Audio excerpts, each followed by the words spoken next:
Bienvenidos. Siempre para mí es un placer volvernos a encontrar en el tiempo en que el estudio se convierte en una gran oportunidad para compartir, aprender y enriquecernos, porque sus comentarios, sus aportaciones nos bendicen, nos benefician. Esto hace posible que vamos creciendo juntos, vamos madurando juntos, pero especialmente estamos ubicándonos en el tiempo y en la doctrina específica a la cual necesitamos apegarnos. Y esa es la razón por la cual estudiamos. La inversión que ustedes están haciendo aparentemente es solo un momento, pero necesito reiterarles que toda la inversión que ustedes hacen hoy para su vida espiritual les va a proporcionar una enorme cosecha cuando menos lo esperen. Ustedes van a ver que lo que hoy ustedes invierten, tiempo, entrega, separar momentos para buscar a Dios, el día de mañana tendrá una gran respuesta. Así que bienvenidos a quienes a través de las redes sociales están con nosotros. Les reiteramos, comentarios son bienvenidos, sus aportaciones, sus preguntas. Por favor, con toda libertad. Aquí tenemos un gran grupo de maestros que nos pueden ayudar a compartir y disipar las dudas, así que bienvenidos. Bienvenidos. Así que por favor, con toda libertad, si ya estás separando tu momento, tu cuaderno, tus notas, tu Biblia, ábrela en el capítulo 9 del libro de los Hechos, que es el que vamos a dar inicio. Y así te invito para que antes de realizar cualquier otra actividad necesitamos la dirección, la revelación del Espíritu Santo en nuestra vida. Por favor, si estás allá en casa, cierra tus ojos, vamos a hacer una oración y por favor alguno de los presentes ayúdenos orando. Te adoramos, Señor. Señor, te damos gracias, Padre, te por esta bendecimos. Oportunidad que nos das, mi Dios, de reunirnos, Padre te damos Santo, gloria, de estudiar tu palabra, Padre Santo. Honor, te pedimos, mi Dios, que sea tu adoración, Espíritu, Señor, a través del pastor, Padre Santo, hablando, mi Dios, que tú eres y en bueno, nosotros, Padre mío, para que nos des el discernimiento necesario, venimos Señor, para a darte entender a ti y asimilar esta palabra, toda Padre la Santo. gloria. Te pedimos, mi Dios, por la vida de las personas que vienen en camino, Padre Santo, cuídalos, Padre Santo, que lleguen con bien, Padre mío, Señor, a las personas que se conectan a través de internet, Padre Santo, Dios, que la palabra les llegue, Padre mío, como si estuvieran presencialmente con nosotros, mi Dios. Te damos gracias, mi Dios, por la vida de cada una de las personas que hacen posible todo esto, Señor, en el nombre de tu Hijo Jesús. Amén. Amén. Vamos a ver nuestra Biblia en el capítulo 9 de los Hechos. Y tenemos una de las más grandes y además sorprendentes maneras en cómo Dios siempre realiza acciones conforme al propósito al cual Él ha definido. En la clase anterior estábamos hablando de citas divinas, cómo Dios prepara los escenarios para aquellos que tienen hambre y sed de Dios, colocar a quienes conocen al Señor y de esa manera, en esa sensibilidad, compaginar a ambos para que pudiera suplirse. Pero ahora encontramos en este capítulo 9 una de las más impactantes conversiones de la historia. No solo estoy hablando del ámbito bíblico, en toda la historia. Yo creo que esta es la mayor de ellas por su impacto, trasfondo, trascendencia y todo lo que involucra en la vida de Saulo de Tarso. Hay 3 conversiones, mencionamos, muy impactantes. La del etíope, que estuvimos analizando la semana pasada, hoy la conversión de Saulo y después la conversión de Cornelio y su casa. Así que hoy es el principio de una nueva historia dentro de la iglesia de Jerusalén para propiciar un cambio radical en el concepto de la comunicación del Evangelio y cómo es que Dios va a propiciar los elementos para hacerlo. Acompáñame entonces, verso 9. Voy a darle lectura hasta el verso 3 y así iremos yéndonos. Saulo, respirando una amenaza y muerte contra los discípulos del Señor, vino al sumo sacerdote y le pidió cartas para las sinagogas de Damasco, a fin de que si hallase algunos hombres o mujeres de este camino, los trajese presos a Jerusalén. Mas yendo por el camino, aconteció que al llegar cerca de Damasco, repentinamente le rodeó un resplandor de luz del cielo. Y cayendo en tierra oyó una voz que le decía: Saulo, Saulo, ¿por qué me persigues? Después del apedreamiento de Esteban, se desató la persecución para los judíos helenistas, recordarán. Y viene entonces, una vez más, la persecución a un grado extremo. Y eso es algo que necesitamos reiterar a lo largo de la historia. La persecución siempre es una señal constante en contra de la iglesia. Pero eso no limita ni disminuye la predicación del evangelio. Porque no pueden callar lo que un corazón experimenta, lo que un alma agradecida puede compartir. La transformación que Dios ha realizado es imposible de callar. Podrán conducir a unos a la cárcel, pero no podrán impedirles que su corazón siga adorando y alabando al Señor. Eso es muy importante. Así que entonces encontramos, ahora, después de haberse desvanecido por un momento, porque Lucas enfatiza la conversión del etíope, y ahora emerge la figura de Saulo una vez más. Pero qué impactante. El propósito de Lucas, cuando hablamos de los escritores, recordemos, estamos hablando del autor, que es el Espíritu Santo, en y a través de ellos. ¿Estamos bien? Porque a veces decimos Pablo, como en este caso Lucas, Pedro, y creemos que son ellos. No, ellos son el medio, que están plasmando lo que el Señor colocó. Así que entonces Lucas está tomando un registro para hacernos saber cómo es que Dios sigue operando aún bajo las condiciones adversas que vivimos. Él no permanece ajeno, distante, ni cruzado de brazos. Dios tiene un propósito. Recuerden lo que más adelante Pablo mismo escribe en Romanos: y sabemos que a los que amamos a Dios, todas las cosas contribuyen para bien. Así que encontramos ahora a Saulo tomando la postura de una mente en crisis. Recordemos, para él, los judíos cristianos o convertidos al cristianismo eran blasfemos. Para él representaban la necesidad de eliminar, desvanecer, asesinar, porque no eran compatibles con lo que una vez habían declarado creer. Así que Saulo ahora, teniendo un conflicto interno, porque su celo, fíjense bien, el celo religioso yo creo que es el más conflictivo que cualquier otra situación en una persona, porque le inhibe la capacidad de pensar objetivamente, de un análisis correcto. Y Saulo en este momento estaba decidiendo hacer algo que nadie esperaba. Dice que respiraba amenazas, sí, pero él va y voluntariamente determina tomar acciones para eliminar a los que se habían huido a otras ciudades, y él va y busca los papeles legales para extraditar a todos aquellos que no estaban ya en Jerusalén y habían acudido a otras ciudades. Él fue y adquirió, ahora sí que, el aval, los recursos legales para atraer a todos aquellos judíos de regreso a Jerusalén con el fin de torturarlos y aniquilarlos. ¡Qué increíble! Encuentras a un hombre con un alto grado de capacidad intelectual, con un doctorado en teología, si podemos decirlo de esa manera.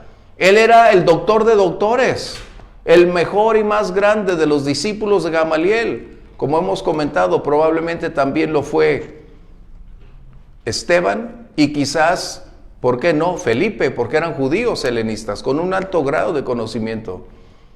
Y ahora encontramos lo que dice aquí. Su propósito era aniquilar a los discípulos del Señor. De esta manera, necesitamos entonces darnos cuenta que lo que había en Saulo de Tarso era mayor de lo que se podía suponer. Recordemos que Gamaliel había estado en aquel consejo para disuadir a los hombres a no levantar la mano contra la obra de Dios, recordarán. Gamaliel les había recomendado abstenerse. Y sin lugar a dudas, eso impactó a Saulo porque él no compartía la misma opinión. La falta de experiencia, como estamos hablando, la falta de sensibilidad. Pero resulta lo siguiente: Saulo elige a un grupo de hombres para acompañarle hacia una ciudad llamada Damasco, que es la ciudad más antigua que conocemos. Pero necesitamos decir algo. ¿Quién era Saulo? ¿O quién fue Saulo? ¿Qué nos dice la Biblia quién era?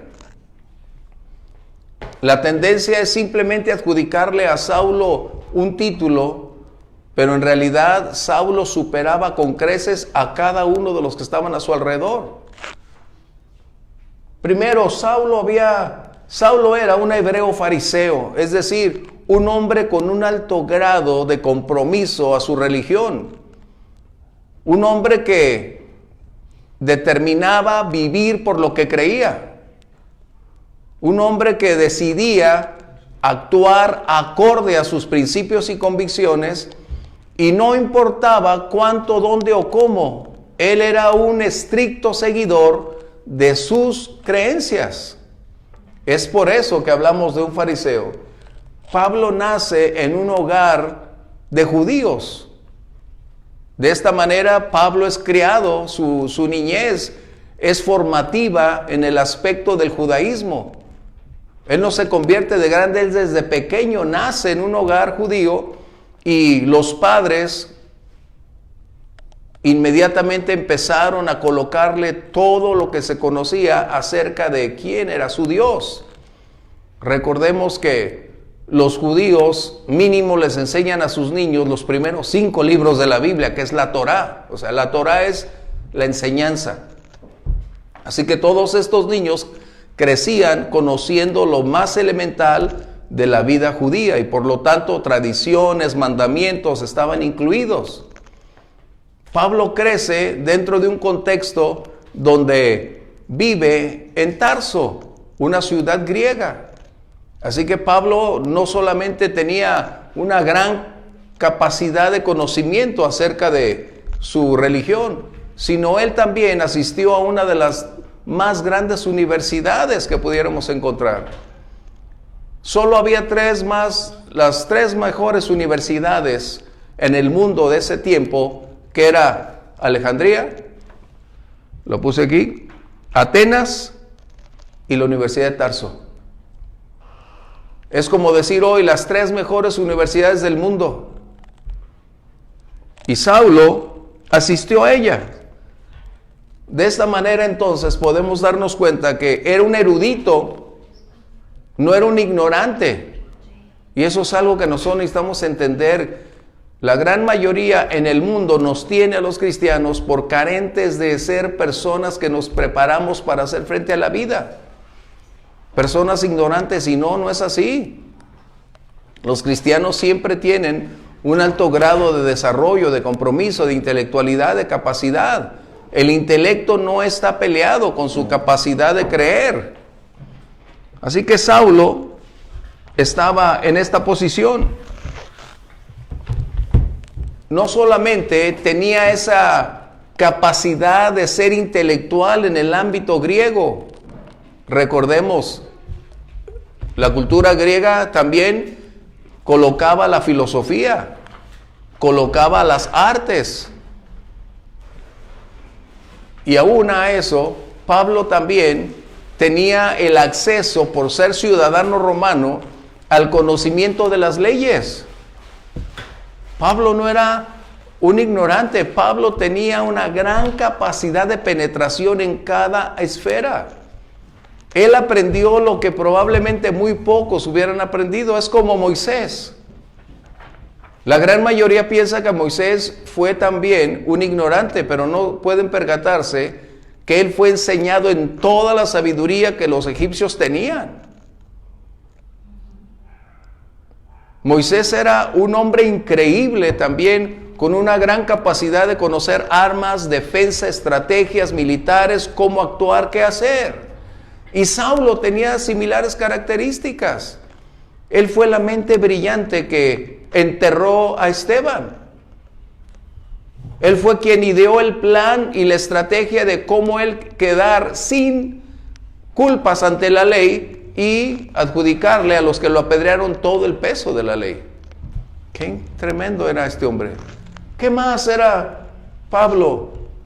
Cuando creció, sus padres, sin lugar a dudas, tenían una gran capacidad financiera, porque trasladarse de Tarso a Jerusalén requería una gran condición financiera, no solo para moverse, sino para incrustarse en la sociedad y trasladar a ese joven erudito para ser el discípulo de Gamaliel.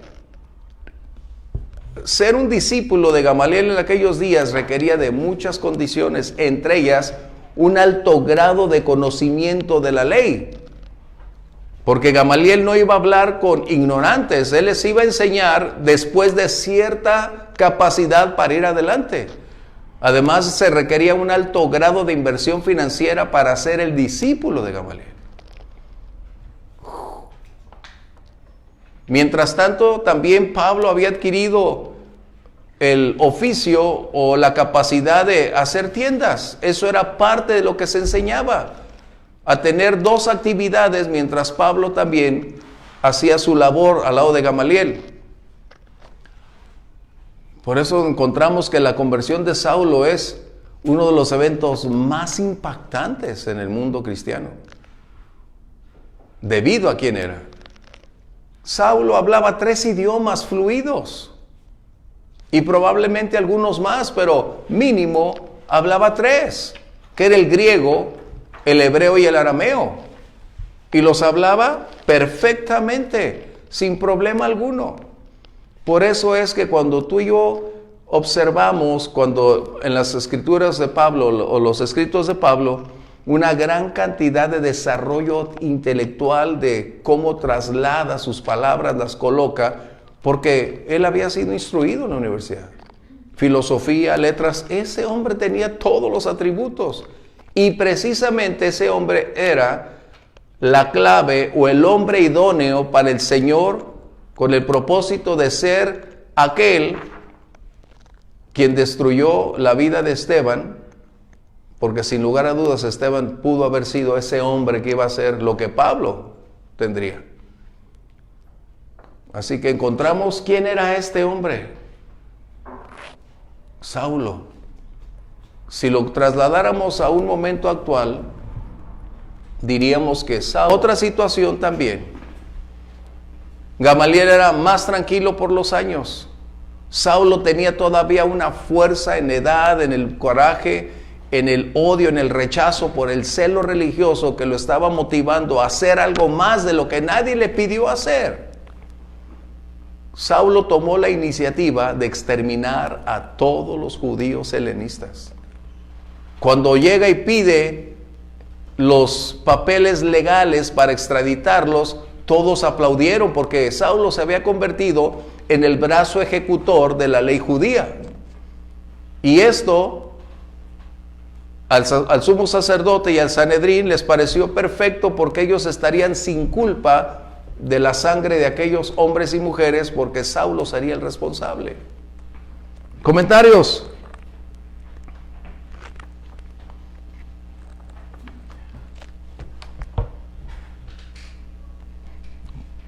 Qué increíble. Así que vamos adelante entonces.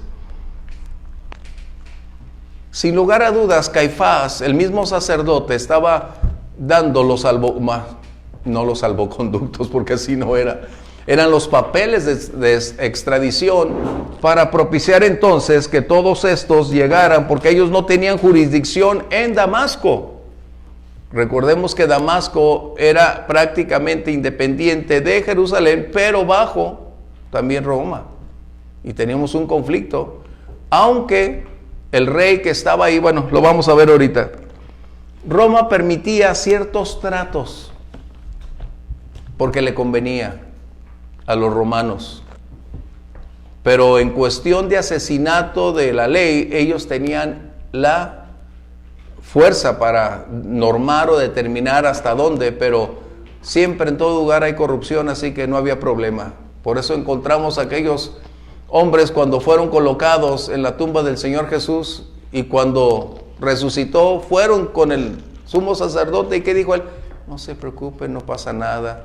Aquí tenemos unas cuantas cositas de regalos, no se preocupen. Y si lo llegas a ver, Pilato, no se preocupen, también lo disuadiremos a que no haga nada al respecto.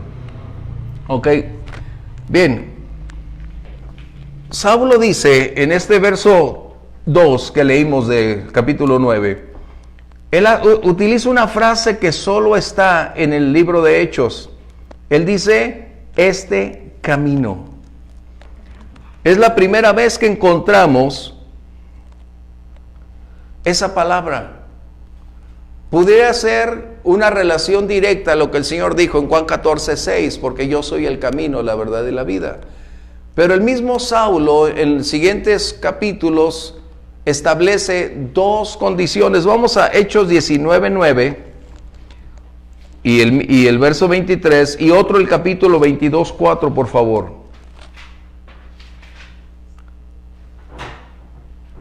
Pero endureciéndose algunos y no creyendo, maldiciendo el camino delante de la multitud, se apartó Pablo de ellos y separó a los discípulos, discutiendo cada día en la escuela de uno llamado Tirano. No, pero ¿qué dice el principio?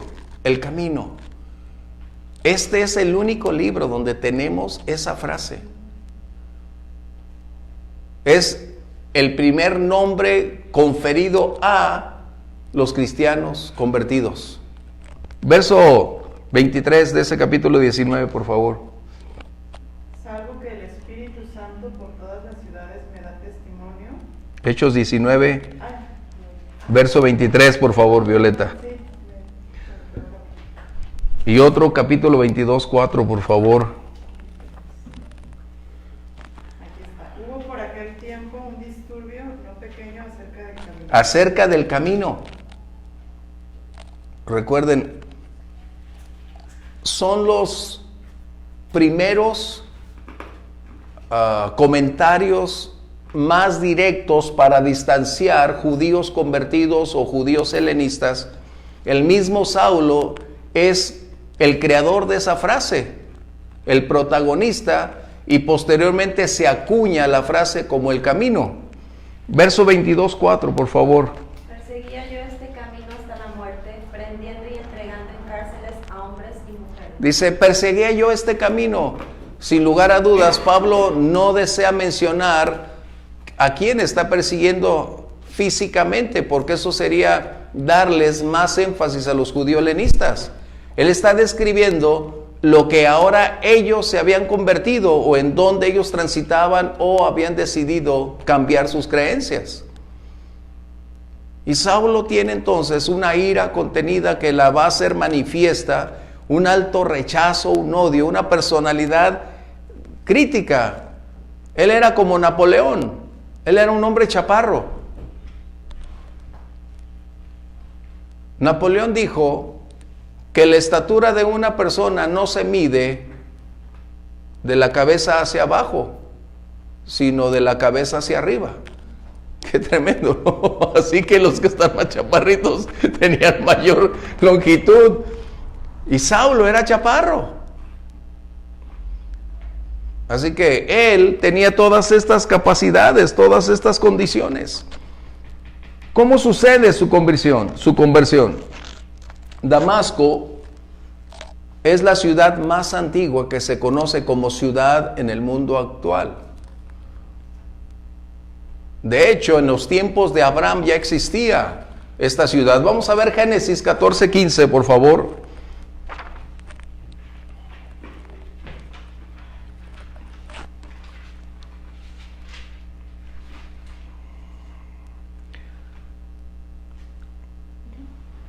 Y cayó sobre ellos de noche él y sus siervos, y les atacó.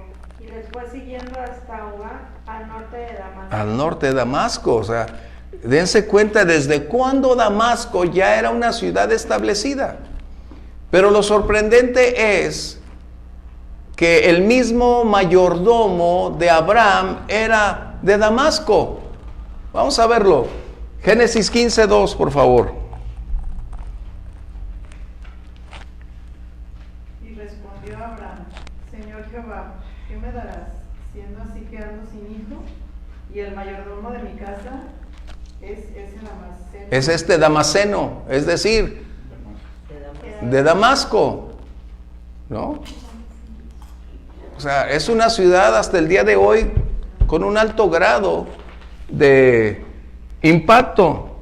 Así que esta ciudad estaba dentro de la provincia romana de Siria y era una de las 10 ciudades que se llamaban Decápolis. 10 ciudades gobernadas de esta manera. Así que encontramos rumbo a Damasco a este hombre. A mí me impacta la historia porque es como si estuviéramos viendo una película de un personaje que Lucas nos va narrando paso a paso para entender quién era la personalidad de la cual se refiere. Los actores involucrados, cuál era su rol, hacia dónde se dirigía y de qué manera las cosas iban a suceder. Lucas pareciera ser como el amo del drama, o sea, del suspenso, de colocarnos paso a paso las cosas. Si te percatas, nos va llevando así. No solo contaba historias Lucas, nos involucraba en ellas. Es como lo que estaban hablando hace unos momentos, parecido a lo de la nueva Facebook, ¿o cuál era esa?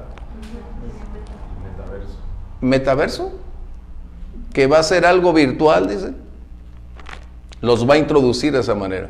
Pues Lucas, haz de cuenta que nos está introduciendo en el mismo escenario, como si estuviéramos viendo correr los acontecimientos y formar parte de ellos. Eso me agrada. Cuando leo así la Biblia, haz de cuenta que yo me traslado viendo el escenario, imaginándome cómo sería, cómo ver las cosas. Como lo describe Lucas, muy específico, y también como un hombre letrado, un doctor, nos coloca los textos, las formas para envolvernos y llevarnos a formar parte del evento. O sea, tú lo puedes leer ausente, es decir, distante, pero cuando te involucras es como verlo ahí, como estar sentado viendo los acontecimientos muy cerca, muy reales, como si pudiéramos escuchar las voces de estas personas. Bien, así que entonces recibe autoridades, o recibe la autoridad para salir adelante. Y esto nos lleva a un punto muy importante. Damasco, aquí lo tengo, estaba gobernada en ese tiempo, aquí está, Pablo lo pone, 2 de Corintios 11, versos 32 y 33.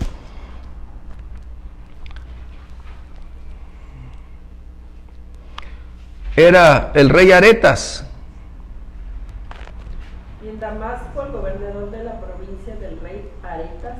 Ese era el gobernador Aretas en el tiempo en que sucede el acontecimiento de cuando las cartas de extradición fueron dadas para ese rey, para que Saulo llegara a presentarse y ser conferida esa autoridad. Sigue, por favor. El rey Aretas guardaba la ciudad de los damasenos para prenderme. Wow. El siguiente, 32-33. Y fui colgado del muro en un canasto por una ventana y escapé de sus manos. El mismo Saulo está dándonos quién era el gobernador de esa ciudad. Entonces no puede ser una fantasía o una situación simplemente ideada. Los elementos históricos consolidan el hecho, dónde y cómo sucedió. Así que entonces Saulo, teniendo todo el respaldo legal, jurídico, y aún teniendo los papeles de extradición de todos los que encontrara.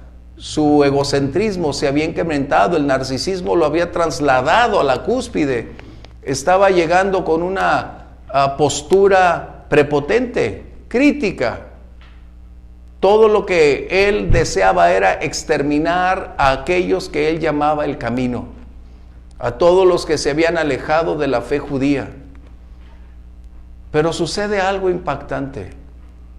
Mientras él está pensando cómo llegar y cambiar la historia de los del camino, resulta que él ahora iba a ser la persona en ser cambiada para la historia.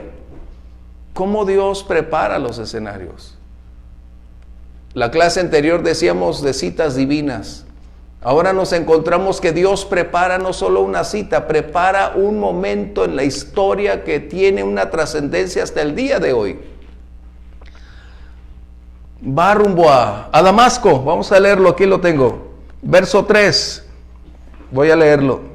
Mas yendo por el camino, aconteció que al llegar cerca de Damasco, repentinamente le rodeó un resplandor de luz del cielo.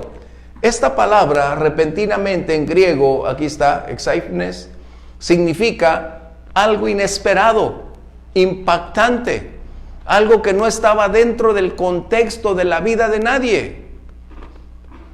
Pero vamos a leerlo. Dice, aconteció que repentinamente le rodeó un resplandor de luz. Es algo que algunos teólogos dicen fue la luz del sol. Otros tienen una postura de adjudicarle al cansancio, porque ese viaje de Jerusalén a Damasco, ¿saben cuánto tomaba? 7 días de camino. No, pues hoy nosotros decimos llegamos en 2 horas. Estás hablando de 7 largos días. Imagínate el odio, la mente de Saulo atrofiada para decir, no importa cuánta distancia tenga que recorrer, es mayor mi celo para acabar con todos ellos. ¡Qué terrible!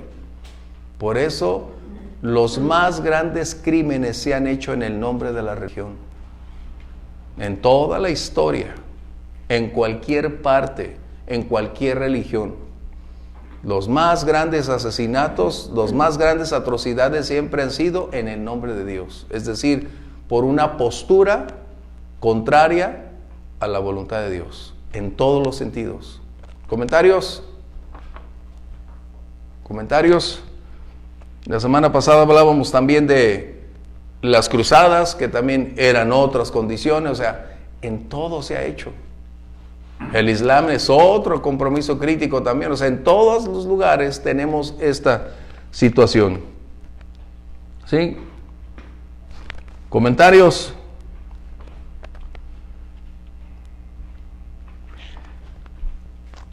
Algunos mencioné que están o tienen la postura de que fue el cansancio de los 7 días aunado a ese sol tan despiadado que cae en esa zona. Si así afuera, entonces no habría nada sobrenatural. Simplemente sería un golpe de calor, como lo llamaríamos hoy, y probablemente estarían tendidos en el piso. Pero el mismo Saulo nos dice cómo fue, a qué hora sucedió. Eso es muy importante. Vamos al capítulo 22, verso 6 de este libro de los Hechos, y otro capítulo 26, verso 13, por favor. Porque la postura más viable sería es que el tanto sol pudo haber cambiado sus perspectivas, sus mentes quizás fueron alteradas, enajenadas, porque tú y yo hoy usamos lentes, filtros solares, ropa apropiada para contrarrestar los efectos del sol. Tenemos vehículos donde podemos tener aire acondicionado, donde nuestros cristales pueden ser obscurecidos para no penetrar tanto la luz del sol. O sea, nosotros quizás estamos fuera de contexto. No viajamos a la intemperie, ¿sí? No viajamos a la intemperie, estás dentro de un vehículo. No sientes los estragos del sol. Bien, 22:6, por favor. Pero aconteció que yendo yo al llegar cerca de Damasco, como a mediodía, de repente me rodeó mucha luz del cielo. Y caí al suelo y oí una voz que me decía: Saulo, Saulo, ¿por qué me persigues? ¿A qué horas fue? A mediodía. ¿Qué sería entonces mediodía? 12 a 2 de la tarde, podríamos decir 3 de la tarde, mediodía, bueno, de acuerdo al lugar, pero mediodía es entre ese rango. Esto quiere decir entonces que Saulo no fue alterado por las condiciones atmosféricas. Él entendió plenamente que era algo sobrenatural impactándolo a él, al igual que todos los que estaban a su alrededor. ¿Sí? Vamos a leer el otro, 26:13, por favor.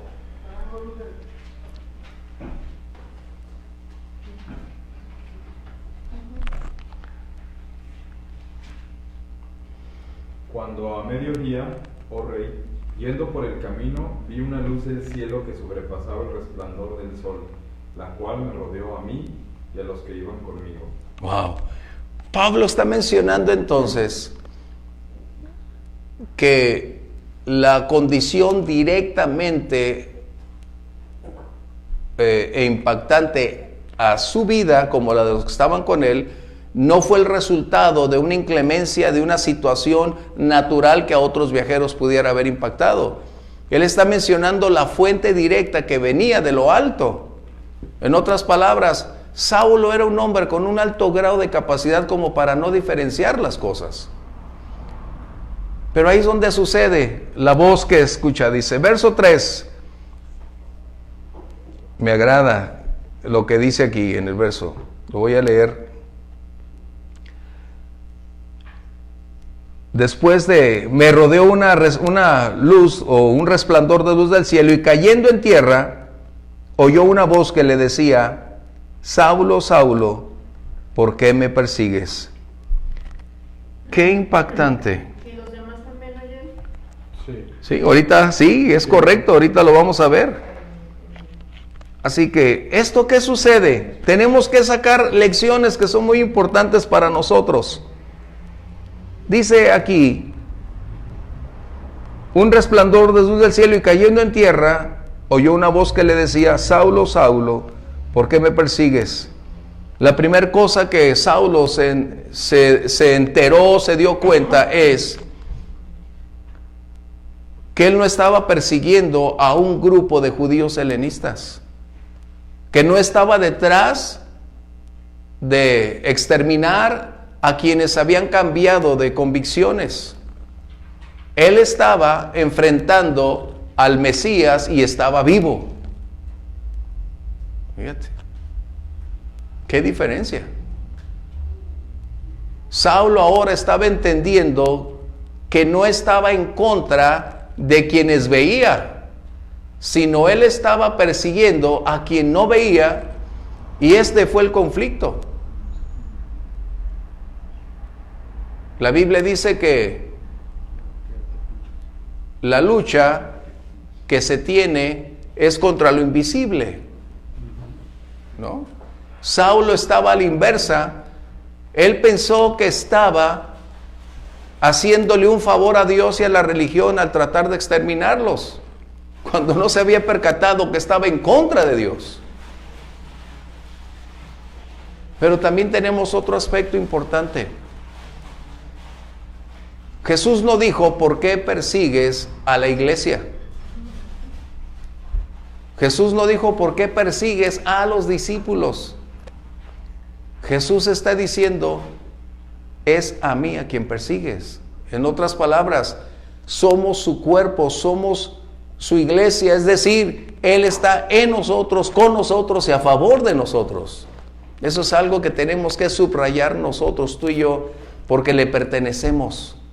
Pablo más tarde escribiría que la iglesia es el cuerpo de Cristo. Él es la cabeza de la iglesia. Somos su cuerpo. Así que Saulo entendió que estaba enfrentando a quien no conocía. Ahora sus dudas se estaban disipando, porque sin lugar a dudas, en este encuentro él aprendió algo de aquel que él permitió que apedrearan a Esteban. Esteban, déjame ver si lo escribí aquí, creo que es el 7:5, si no mal recuerdo, donde Esteban, al ser apedreado, 7:55, cuando Esteban está siendo apedreado, si alguien lo puede leer, por favor, 7:55 de este capítulo. Pero Esteban, lleno del Espíritu Santo, puestos los ojos en el cielo, vio la gloria de Dios y a Jesús que estaba a la diestra de Dios. En ese momento Saulo no había contemplado lo que Esteban mantenía en su visión, pero lo que sí percibió fue una vida impactada en medio de ese apedreamiento. Ahora Saulo estaba experimentando algo similar. Saulo estaba primero escuchando la voz del Señor, pero es obvio que ahora él también estaba viendo a aquel que lo había llamado. ¿Por qué es importante este aspecto? Lucas no menciona lo vio, porque implícitamente está a causa de lo que sucede en la ceguera que Saulo experimenta y de la voz que escuchó. Pero ¿por qué es importante? ¿Cuál era la razón que el Señor Jesús se manifestara, Saulo lo viera y tuviera un diálogo o una relación con él? Porque el apostolado de Saulo, en otras palabras de Pablo, si no tuviera esos elementos, no pudo haber sido un apóstol. Vamos a verlo. 1 Corintios capítulo 9:1.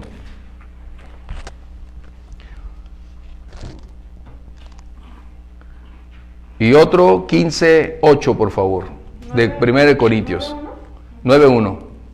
No soy apóstol, no soy libre, no he visto a Jesús el Señor nuestro, no sois vosotros mi obra en el Señor. Dice, no he visto al Señor.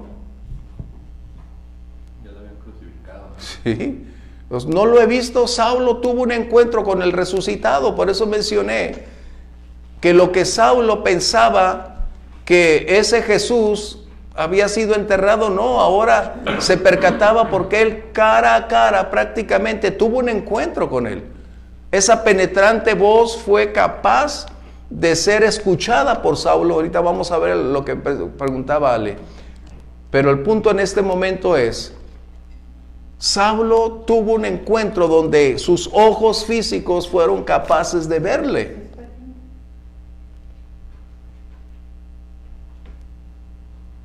¿Sería que algunos dijeran, fue una visión? No, porque entonces no se cumplirían los requerimientos acerca de un apóstol, como lo vamos a ver, aunque no es la clase, pero lo vamos a ver en Hechos 1:21. Pero vamos a ver primero 15:8, por favor, de 1 Corintios. Y al último de todos, como a un abortivo, me apareció a mí.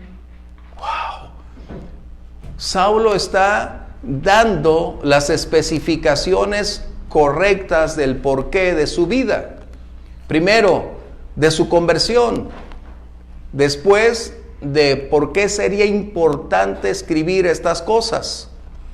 En el capítulo 1 del libro de los Hechos, creo que es el verso 22, Pedro está tomando una iniciativa que no le compete. Él está diciendo, bueno, ya se fue Judas, somos 11 y necesitamos que venga un 12avo. Y la decisión que toma Pedro, necesitamos también nosotros darnos cuenta cómo la tomó y el por qué. Cuáles fueron los resultados, y entonces en ese análisis vamos a entender la decisión no fue la correcta, porque a él no le competía elegir a nadie. Él no tenía la autoridad para hacerlo, porque la elección es divina, el llamado es divino. Pedro está diciendo, haciendo una convocación, si es el verso 22, aunque no lo tenemos aquí porque no era parte de la clase, pero donde está diciendo Pedro, es necesario que escojamos a uno de los que han estado entre nosotros, ¿sí? Es el 21. ¿Uno qué? Es el 21. Es necesario pues que Eso. estos hombres que han estado junto con nosotros todo el tiempo que el Señor Jesús entraba y salía entre nosotros. Pedro está haciendo declaraciones acerca de cuáles son los requerimientos de un apóstol para ese tiempo, el momento y la forma, para cumplir la misión asignada. Recordemos, Matías no se vuelve a mencionar en lo absoluto. Matías no tenía la revelación del Espíritu Santo para compartir lo que la mayoría había hecho. Así que un requerimiento de ser apóstol era haber visto al Señor, tener un encuentro con el Señor. ¿Sí? En este 1 Corintios que leímos 9:1, Pablo está diciendo, ¿acaso no he visto al Señor? ¿No es este una señal de mi apostolado? Y hay otra, creo que es 1 Corintios 12:12. Vamos a ver, donde dice, ¿no son estas las señales de apóstol? Aunque no es la clase, pero para consolidar el porqué de su llamado y apostolado, era imprescindible tener esto.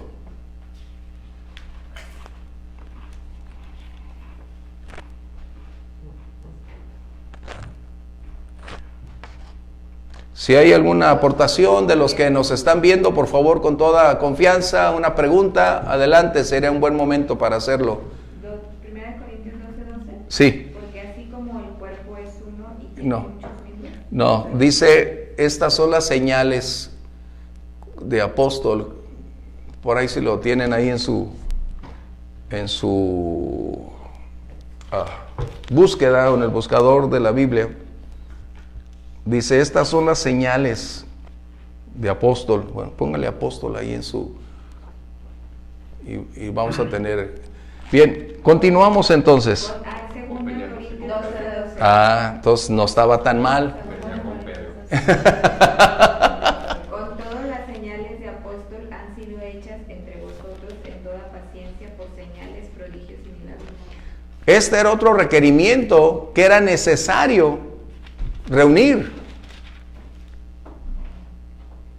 ¿Por qué? Porque Pablo sería uno de los pocos a los cuales el Espíritu Santo llenaría para trasladar lo que conocía de la ley, lo que el Señor había estado esperando, y él se convirtiera en el medio para plasmar todas las siguientes doctrinas que tenemos. Así que era importante que Saulo hubiese tenido un encuentro de esa magnitud, porque de otra manera los otros discípulos no lo aceptarían. No tendría él mucho que elegir, ¿sí? Y podemos encontrar que sin comparar ni minimizar, encontramos que Saulo es el que más fue usado por el Espíritu Santo, el escritor más prolífico en todo el Nuevo Testamento. Y es que todos sus antecedentes que estuvimos viendo fueron los idóneos para realizar todas las cosas, para plasmar todas las cosas. Bien, le preguntó, ¿y todos? Sí, vamos a ver si todos escucharon, todos estuvieron haciendo esto, ¿no? Voy a mencionar verso 6 del capítulo 9. Él temblando y temeroso dijo, Señor, ¿qué quieres que yo haga? Y el Señor le dijo, levántate, entra en la ciudad y se te dirá lo que debes hacer. Y los hombres que iban con Saulo se pararon atónitos, oyendo a la verdad la voz, mas sin ver a nadie.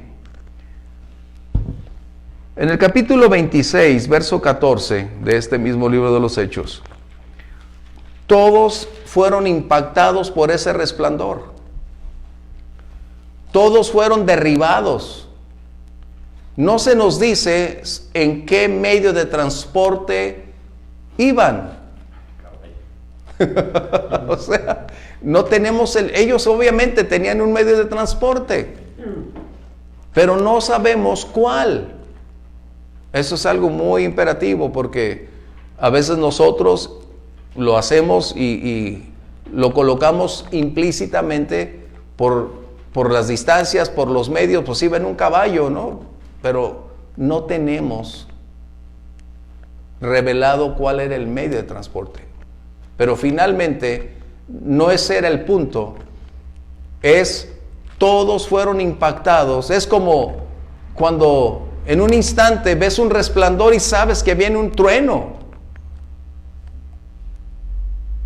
Y todos cayeron al piso esperando que ese poderoso trueno se hiciera escuchar, pero lo que sucedió es que esa voz fue potente. Los que estaban alrededor de Saulo la escucharon, pero no entendieron lo que estaba aconteciendo. Vamos a verlo, 26:14, por favor. Y habiendo caído todos nosotros en tierra, oí una voz que me hablaba y decía en lengua hebrea: Saulo, Saulo, ¿por qué me persigues? Dura cosa te es dar coces contra el aguijón. Todos fueron derribados, todos tuvieron acceso, mas no escucharon, entendieron, porque esa voz precisamente era dirigida a Saulo. ¿Qué estaba sucediendo?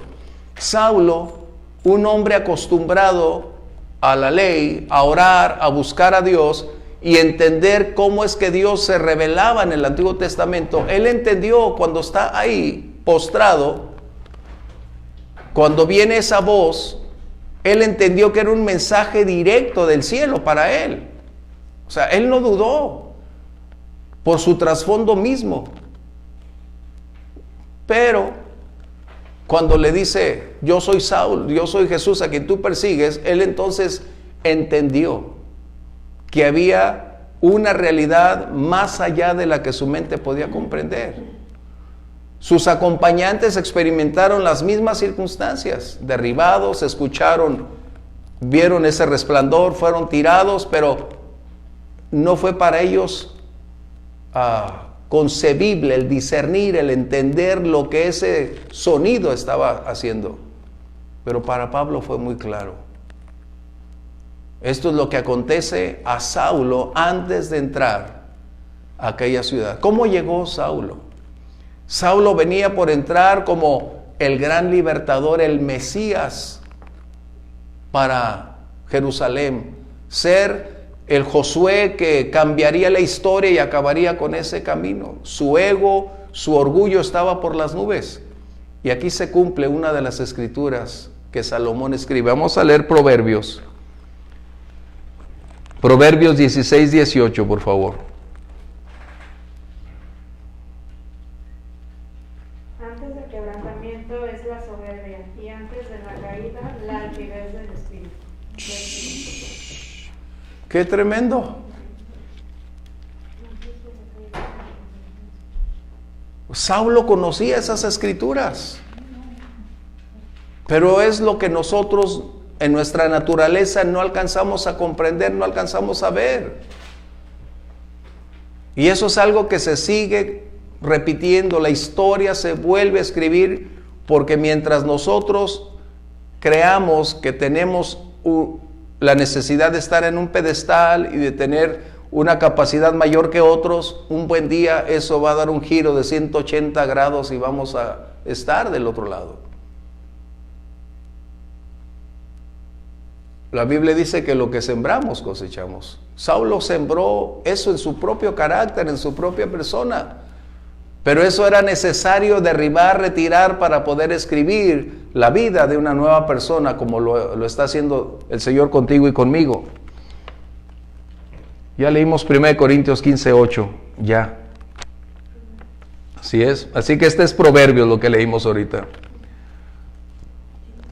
¿Cuál fue ahora la situación? El Señor ahora le dice, vamos a leerlo. Voy a leerlo una vez más. Verso 6. Saulo temeroso dijo: Señor, ¿qué quieres que yo haga? Y el Señor le da la orden: levántate, entra en la ciudad y se te dirá lo que debes hacer.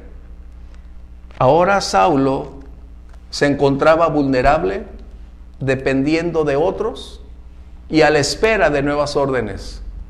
La pregunta es, ¿por qué el Señor no concluyó ese proceso de conversión ahí con Saulo? Pareciera que el Señor posterga y no termina la obra ahí. Es como esos desenlaces que en películas se van postergando y te dejan con mayor... Exactamente, ¿no? ¿Qué? ¿Y ahora qué? ¿Cómo? Bueno, ¿por qué el Señor lo haría? Es la pregunta. Obviamente tú y yo tuviéramos muchas respuestas, pero una de ellas es para mostrar que el Señor siempre trata con personas y a través de personas cómo es la completa obra de conversión. El Señor es el iniciador, pero trae hombres o mujeres para concluir ese proceso. Y la siguiente, para mostrarle a su iglesia que Jesús seguía teniendo el control y nadie podía levantar la mano sin que Él estuviera ahí. Como Él dijo, las puertas del Hades no prevalecerán contra la iglesia. La amenaza de Saulo estaba llegando a su final. Pero aquí es donde entramos. ¿Por qué le dijo Señor? Aquí hay otra palabra que muchos teólogos y posturas están ahí. ¿Por qué le dijo Señor? ¿Será que está utilizando la palabra? En inglés hay dos palabras, nosotros solo tenemos una para hablar de Señor. En inglés, en la lengua inglesa hay dos palabras. Uno es Sir, S-I-R, y la otra es Lord. Es decir, Sir es para respeto a una persona. Lord es reconocer quién es Dios. Así que aquí algunos tienen la disyuntiva de decir, bueno, es que Saulo no conocía al Señor todavía y le llamó Sir. No. Saulo, por sus antecedentes, conocía perfectamente cuando esa voz del cielo los impacta y se declara. Y es donde Saulo inicia ese proceso ahora de reconocer quién era su Mesías, quién era Jesús y la razón por la cual él ahora seguía adelante. ¿Por qué entonces no concluyó el Señor ese proceso? Sin lugar a dudas, ahora Saulo tenía que hacer otra serie de condicionantes para cambiar su antigua naturaleza y recibir la libertad. ¿Qué pasó en ese lapso de tiempo? Vamos a verlo. Este verso me gusta porque dice, Saulo se levantó de tierra y abriendo los ojos, verso 8, abriendo los ojos no veía a nadie. Así que, llevándole por la mano, le metieron a Damasco. Fíjate bien. Quedó ciego. ¿Pero qué podemos decir? ¿Qué casualidad nomás él? No, era el propósito del Señor precisamente. Él ahora, es decir, Saulo se encontraba vulnerable como nunca antes.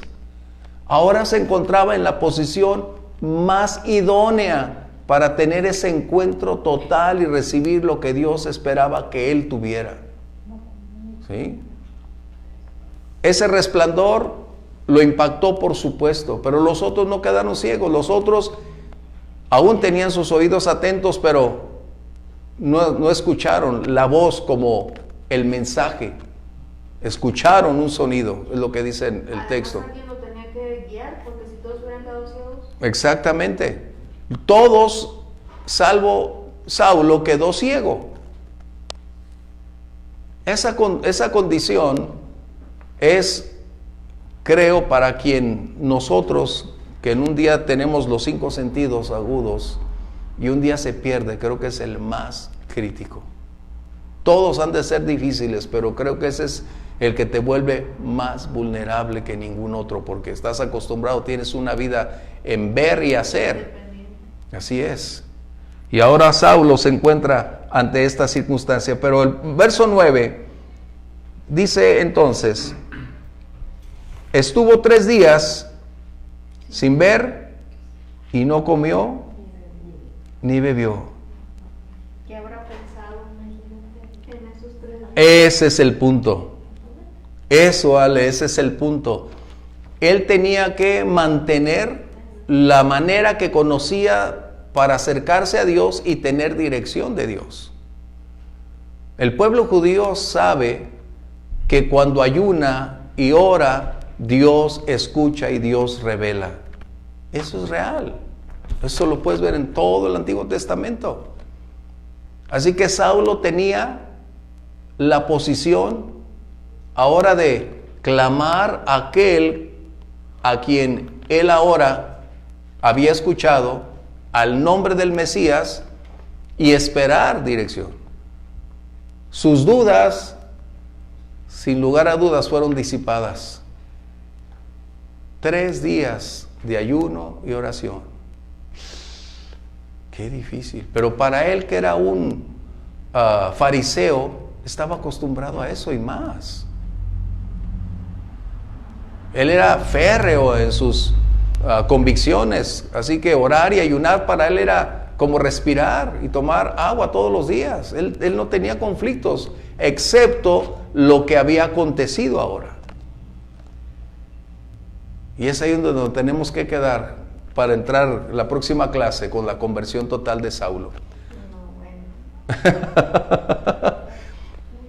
Pero ¿qué sucedió?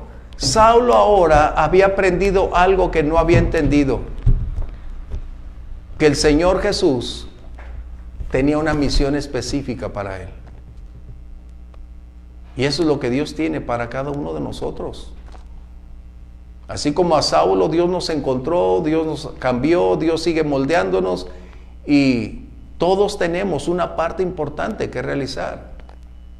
Por ejemplo, Saulo mencionó algo que a mí me impacta cuando hablamos en Corintios, cuando dice que fue bajado por una canasta. ¿Quiénes fueron los que le ayudaron? ¿Quiénes sostuvieron las sogas? O sea, aparentemente ese anonimato les confiere como una labor insignificante. No, ellos hicieron una gran labor, arriesgaron su vida, colocaron todo lo que había en su vida, todo lo que tenían para hacer el propósito al cual Dios los había llamado. A veces nosotros simplemente queremos ver figuras, cuando en realidad Dios nos encomienda algo y dice: si en lo poco Él nos lleva. Y eso es algo muy importante. ¿Comentarios? Yo no, pastor. Adelante. ¿Cuánto tarda Pablo de ese momento a su primer viaje? Porque no fue días ni meses, ¿verdad? No. Aquí vamos a entrar en la próxima clase. Sí. Saulo tiene que mantener todavía ese perfil, porque cuando Ananías llega para cambiar las circunstancias, enviado por el Señor, es el principio de lo que va a suceder. Para su primer viaje misionero, resta muchísimo tiempo para el viaje misionero. ¿Por qué? Porque es necesario que él ahora primero reciba para poder dar. Eso es importante. Que él empezó a compartir desde el primer día. Claro, no puedes callar de lo que has visto, oído, de lo que has experimentado, pero como viaje misionero tuvo un tiempo por ahí. ¿Sí? Porque empieza en las sinagogas de ahí nada más, ¿no? Sí, empieza a hacer su labor. Pero hasta el primer día creo que pasaron 20 años. Eso lo vamos a... ¿Cuántos años más o menos tenía cuando pasó eso? Saulo debe haber tenido sus 40 y tantos años.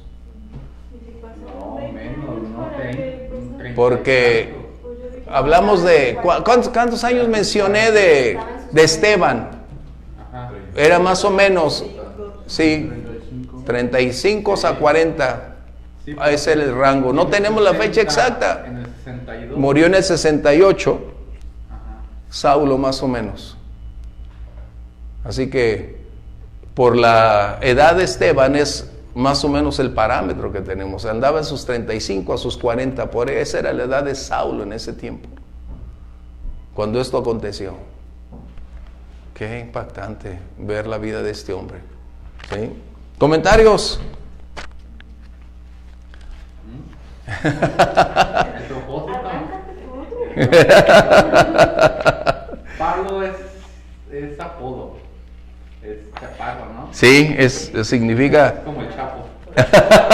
Sí, Chapo. sí. Chapotazo. Es el... Sí, eso significa... Pablo significa bajito, chaparro. No, y Chapo. no, el propósito, o sea, definitivamente, o sea, tienen un propósito por hacer y actúan, no se quedan en la parte de la contemplación. Así es. Que es muy de la Edad Media, ¿no? O sea, Ujú. de actuar, de hacer el propósito, de ser misionero. Sí. O sea, que esa fue lo que hizo Pablo de Tarso, pues, porque si no está él, la conversión de los gentiles no se va a dar. Ese era un tema crítico. Por eso yo creo que Esteban era ese hombre. Claro, Dios tiene anticipadamente todas las cosas reservadas y Él conoce el mañana.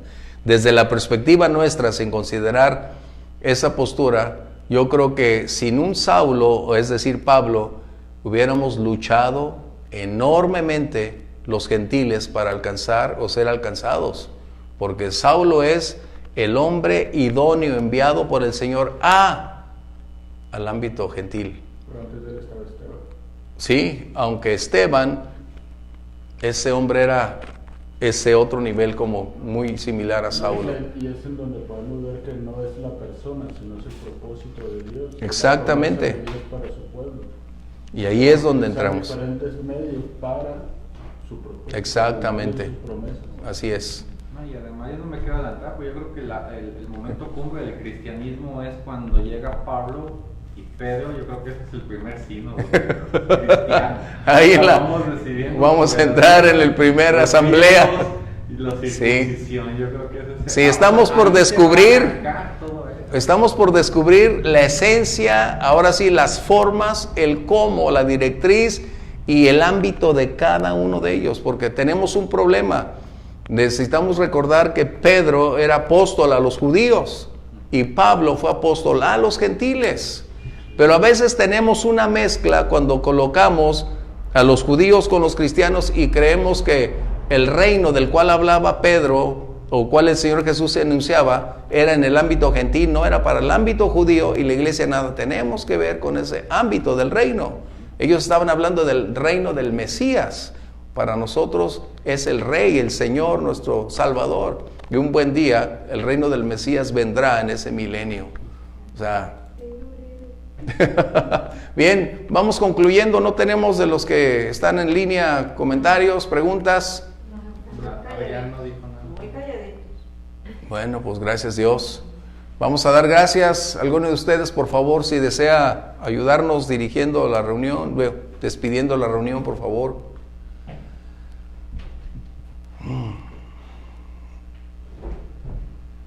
Señor, agradecidos estamos por este tiempo donde sin duda tu Espíritu, Señor, nos está preparando, nos está capacitando, mi Dios. Ayúdanos a entender, a comprender, y que no quede solo, Señor, en nuestro conocimiento banal, sino que nuestro espíritu, Señor, sea impactado para cumplir el propósito por el cual tú nos tienes aquí. Gracias, mi Dios. Bendice, Señor, esta palabra, bendice a cada uno de los que estamos tomando esta clase virtual, presencial, y que seas tú, mi Dios, mostrándonos, así como a Pablo, el propósito, Señor, que tienes para nuestras vidas. En el nombre de Jesús. Amén, amén. Dios los bendiga, bendiciones. Esta historia continuará.